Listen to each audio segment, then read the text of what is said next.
दिनांक 6 अप्रैल 2026 को थाना सेक्टर रा 9A गुरुग्राम में सरकारी अस्पताल सेक्टर 10 गुरुग्राम से एक सूचना एक बच्ची के मृत अवस्था में अस्पताल लाने के संबंध में प्राप्त हुई। सूचना पर पुलिस टीम अस्पताल पहुंची, जहां पर बच्ची के पिता ने शिकायत के माध्यम से बताया कि यह सूर्य विहार गुरुग्राम में अपनी पत्नी व 2 वर्षीय बच्ची अनिका के साथ किराए पर रहता है। दिनांक 6 अप्रैल 2026 को यह सुबह ड्यूटी पर चला गया था।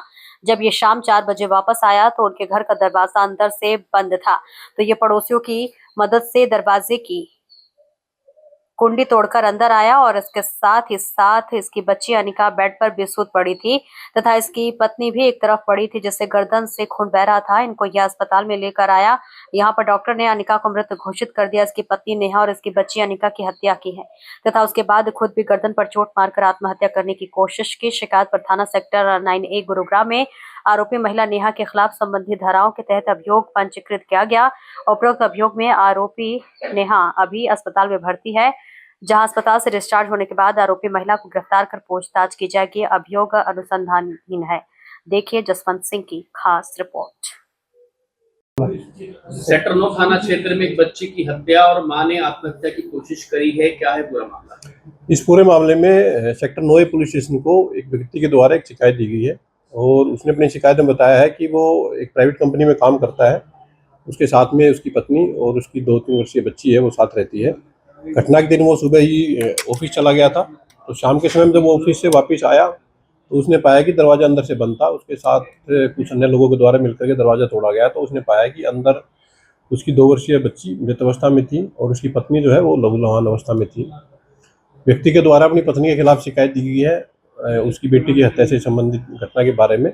पुलिस के द्वारा इस मामले में एफआईआर रजिस्टर कर ली गई थी हत्या के सेक्शंस में, और एज पर एफआईआर जो एक्यूज है वो अभी हॉस्पिटलाइज है, उसका ट्रीटमेंट अभी चल रहा है। उसके डिस्चार्ज के बाद में पुलिस उसको फॉर्मल तौर से अरेस्ट करके उससे घटना के कारणों के बारे में विस्तार से पूछताछ करेगी। क्या हथियार से हत्या की गई है? देखिए, अभी बच्ची का पोस्टमार्टम होना बाकी है और जैसे मैंने आपको बताया कि जो एक्यूज है वो भी हॉस्पिटलाइज है, तो उससे भी कोई ज़्यादा पूछताछ अभी तक नहीं हो पाई है। फिलहाल तक इन्वेस्टिगेशन में ऐसा ही सामने आया है कि माँ के द्वारा अपनी 2 वर्षीय बच्ची की हत्या की गई है और उसके बाद खुद भी सुसाइड करने की कोशिश की गई है, जिसमें वो घायल हो गई थी। उसका भी फिलहाल ट्रीटमेंट वो चल रहा है।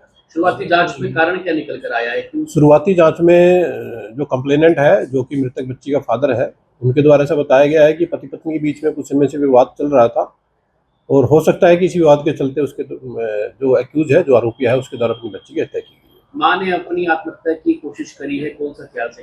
देखिए, पुलिस के द्वारा एक डीप इन्वेस्टिगेशन मामले में की जा रही है। फिलहाल तक ऐसी आशंका है कि उसका काफ़ी मात्रा में उसका खून जो बह गया था, तो कोई धारदार हथियार है जिससे कि उसके द्वारा सुसाइड की कोशिश की गई है।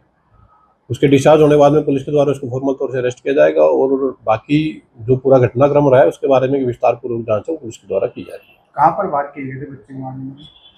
अभी जो बच्ची है उसका पोस्टमार्टम किया जाना डॉक्टर के द्वारा बकाया है, तो पोस्टमार्टम के बाद में जैसी भी रिपोर्ट में जो भी चीज़ें आएंगी उसके अकॉर्डिंग पुलिस की आगे कार्रवाई हो जाएगी।